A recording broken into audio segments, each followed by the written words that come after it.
सदगुरुदेव भगवान मंचासीन हो गए हैं। बाबा अपने श्रीमुख से कुछ बोली, एक छोटा सा भजन, क्योंकि भगवान को जब आप याद करते रहेंगे, परमात्मा को भूले तो सब काम बेकार हो गया हो। ग्रामवासियों के श्री चरणों में मैं अपना प्रणाम निवेदित करता हूँ। मेरे लिए अत्यंत सौभाग्य की बात है कि मैं अपने जिले में उपस्थित हूँ और रामकृष्ण का नाम हम लोग जप रहे हैं। अभी पूज्य महाराज जी ने जो चर्चा की है, मैं कहना चाहूँगा, चूँकि देखिए मैं दिल खोलकर बोलूँगा यहाँ से। मेरी बात से शायद आपको तकलीफ भी हो सकती है, लेकिन मैं अपने घर परिवार में हूँ तो मुझे वही बोलना चाहिए जिससे आपका लाभ हो। अगर डॉक्टर के पास आप जाते हैं तो डॉक्टर आपके बीमारी को देखता है, वो सही दवा लिखेगा, सही परामर्श देगा। लेकिन आज के ज़माने में डॉक्टर भी पेशेंट को देखता है, पैसा लेता है, लेकिन कोई बात समझाता नहीं है। पेशेंट ग्राहक है, ये भाव समाज में हो गया है। तो मैं चूँकि इसी गांव समाज में हूँ, पुलिस में मैंने नौकरी किया है और बड़े नज़दीक से समाज को देखा है। छोटी छोटी बातों को लेकर लोग थाना में पहुंचते हैं, परेशानियां झेलते हैं, अपना आर्थिक नुकसान पहुंचाते हैं, आपको मिलता कुछ नहीं।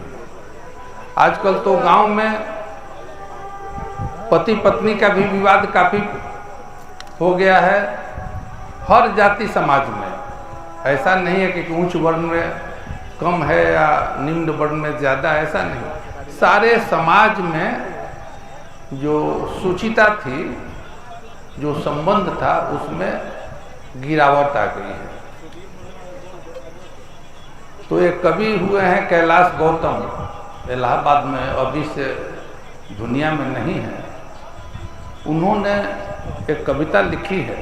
उस कविता के द्वारा मैं आप लोगों को बताना चाहता हूँ कि समाज में वैवाहिक संबंधों में विवाद जो हो रहा है वो क्या स्थिति है और उससे हम लोगों को कैसे बचना चाहिए। ये सारा जो प्रकरण है भागवत का ही अंश है। भागवत का, रामचरितमानस का उद्देश्य क्या है, इसके श्रवण का उद्देश्य क्या है कि हमारा भौतिक जीवन वो सुखी हो, संपन्न हो। और कथा सुनने के बाद भी बहुत लोग कथा सुनते हैं लेकिन उसका लाभ नहीं लेते हैं। श्रद्धा भक्ति समायुक्ता न अन्न कार्य लालसा। अगर आप यहाँ उपस्थित हैं तो यहाँ ही उपस्थित रहिए, अपने कान को खोल के। ये नहीं खैनी खा रहे हैं और घर की चिंता सब। यहाँ जो कुछ भी मैं बोलता हूँ या कहीं भी आप कथा सुनते हैं तो आपको ध्यान देना है कि वक्ता क्या बोल रहा है, वो सही बोल रहा है या गलत बोल रहा है। क्योंकि श्रोता ही सही पहचान करता है वक्ता का, श्रोता से श्रेष्ठ कोई नहीं है। इसलिए आप मनन कीजिए, चिंतन कीजिए और जीवन में उतारने का प्रयास कीजिए। तो कविता है, बाप अपने बेटे को समझा रहा है। आप जानते हैं कि पिता पुत्र के लिए कितना महत्वपूर्ण है। भले जैसे तैसे गृहस्थी चलाना, भले जाके जंगल में धूनी रमाना, पर बेटा कचहरी न जाना। ये कचहरी हमारी तुम्हारी नहीं है, कहीं से कोई रिश्तेदारी नहीं है। कचहरी तो बेवा का तन देखती है, खुलेगा कहाँ से बटन देखती है। कचहरी के नल पर मुवक्किल मरा है, कचहरी के पानी जहर से भरा है। ये स्थिति है समाज की। इसलिए आपको मैं चेतावनी दे रहा हूं कि छोटी छोटी बातों को लेकर कभी थाने मत जाइए। गांव समाज के जो बुजुर्ग हैं उनसे परामर्श लीजिए और अपनी समस्याओं का निदान कीजिए। मैं तो इतना मानता हूं कि आपकी सारी समस्याओं का निदान कहीं है तो भागवत में है और रामचरितमानस में है।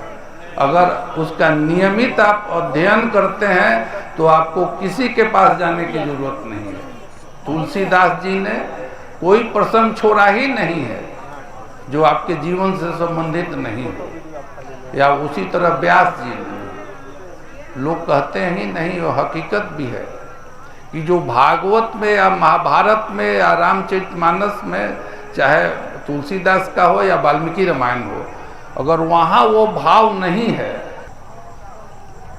इसीलिए इस पर चिंतन करने की जरूरत है। राम के चरित्र को देखिए, कृष्ण के चरित्र को देखिए, पांडवों के चरित्र को देखिए, आज दुर्योधन के भी चरित्र को देखिए।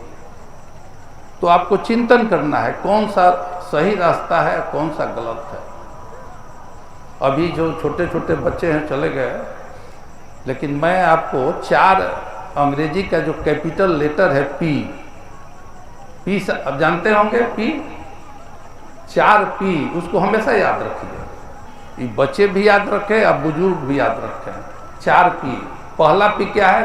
पी से पेपर, पी से पेपर। हमेशा एक कागज रखिए, और कागज है, अगर पेन नहीं है तो कोई कागज का महत्व नहीं है। और दूसरा जो पी है पेन, पेपर पेन। और तीसरा पी है प्रैक्टिस, लिखने के अभ्यास कीजिए। जो विद्यार्थी लिखने के अभ्यास नहीं करेगा परीक्षा में, उत्कृष्ट प्रदर्शन नहीं कर सकता है। तो प्रैक्टिस बहुत जरूरी है। और सबसे महत्वपूर्ण जो पी है उसको पेशेंस बोलते हैं अंग्रेजी में, और हिंदी में धैर्य बोलते हैं।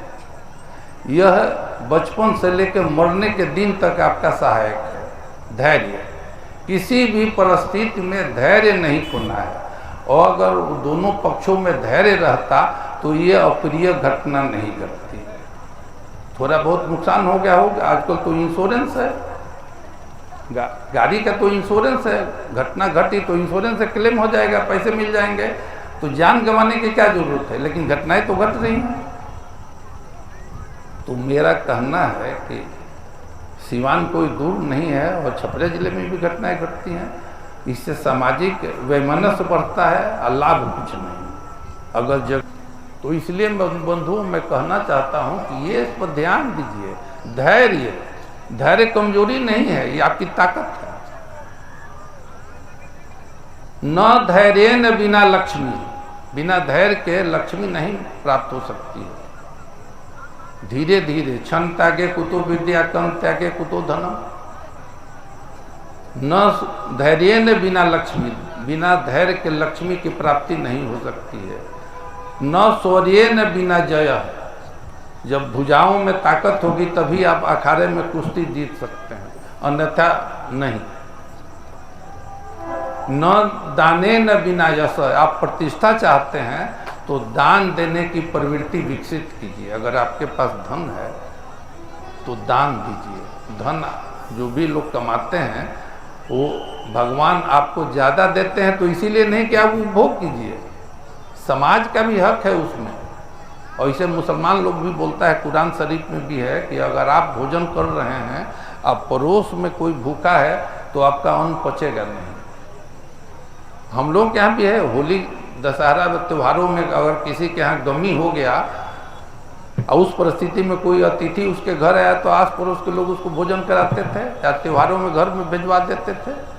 और पता नहीं परंपरा है कि नहीं है, लेकिन इस पर ध्यान देने की जरूरत है। बात कहने में सुनने में छोटी लग रही है, लेकिन है गंभीर। इस पर आप लोग ध्यान दें। व्यवहार कुशलता का प्रशिक्षण विदेशों में होता है, हम लोग क्या नहीं। फिजिक्स केमिस्ट्री की पढ़ाई हो गई, अच्छा नंबर आ गया, डॉक्टर इंजीनियर बन गए, बहुत सारे लोग असफल हो जाते हैं।